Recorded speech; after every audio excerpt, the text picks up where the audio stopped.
Scientifically کہتے ہیں کہ رمضان جو ہے نا آپ کی باڈی کی کلیننگ کرتا ہے، یعنی کہ جب آپ روزے رکھتے ہیں نا 29 یا 30 روزے، تو آپ کی پورا سسٹم سمجھ لے ریسیٹ ہوتا ہے. سائنس کہتی ہے اس چیز کو. ٹھیک، اللہ تعالیٰ نے اس کو کیوں بنایا؟ کہ وہ صرف باڈی کا ریسیٹ کرنے کے لیے، یا اس کی کوئی خاص وجہ ہے؟ کیونکہ ہم نے جو دیکھا ہے نا شیخ، اب عمرہ پہ بھی لوگ جاتے ہیں، بوڑھے لوگ ہوتے ہیں عمرہ پر جاتے ہیں، بالکل جانا چاہیے، ہم ان کے ساتھ دیتے ہیں، لیکن آ کے واپس وہی روٹین، وہی سارا کچھ سیم، 19-20 بھی فرق نہیں.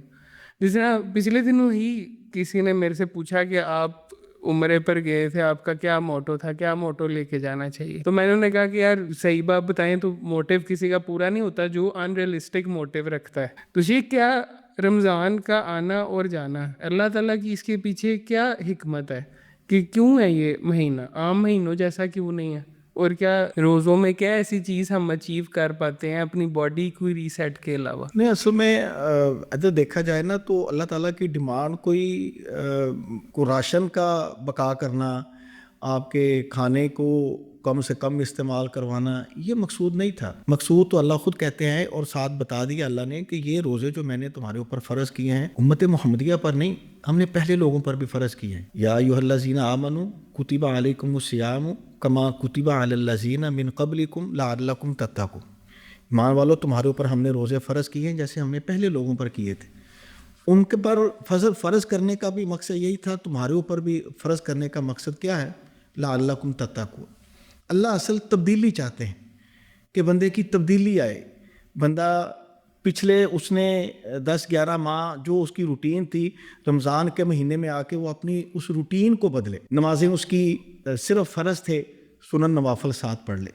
خدا نخواستہ نمازی تھا ہی نہیں، چلو رمضان کی برکت سے یا رمضان آ گیا، اس کو احساس ہو کہ کیا ایسا روزہ، اس کا کیا فائدہ کہ اگر نماز ہی نہیں ہے، اس کی نماز کی روٹین بنے. مگر شرط یہ ہے کہ وہ پہلے توبہ طائب ہو.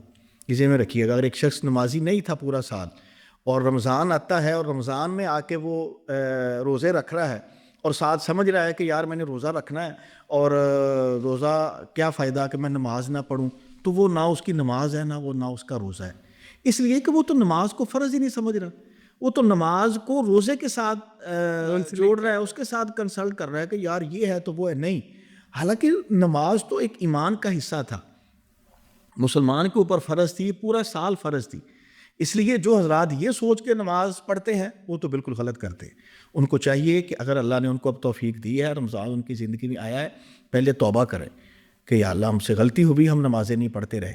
توبہ طائب ہو کے اب نئے سرے سے اپنی زندگی کا آغاز کرے اور نماز کا بھی پابند ہو اور روزے کا بھی پابند ہو. یہ تبدیلی اللہ چاہتی ہے کہ اگر یہ تبدیلی آ گئی ہے، اور یہ تبدیلی یہ نہیں کہ صرف بدقسمتی سے جیسے ہمارے معاشرے میں ہو گیا ہے. آپ دیکھ لیجئے گا، یہ 10 کے دن مساجد آپ کی بھر جائیں گی، 10 دن کے بعد آہستہ آہستہ مساجد سے رونق آپ کی کم ہوتی جائے گی، اور بدقسمتی کہ آخری اشرہ آئے گا آپ کی مساجد کی رونق بالکل ختم ہو جائے گی. بالکل. اس کی مین وجہ کیا ہے؟ مین وجہ یہ ہے کہ آپ کا بزنس اپ ہو جاتا ہے.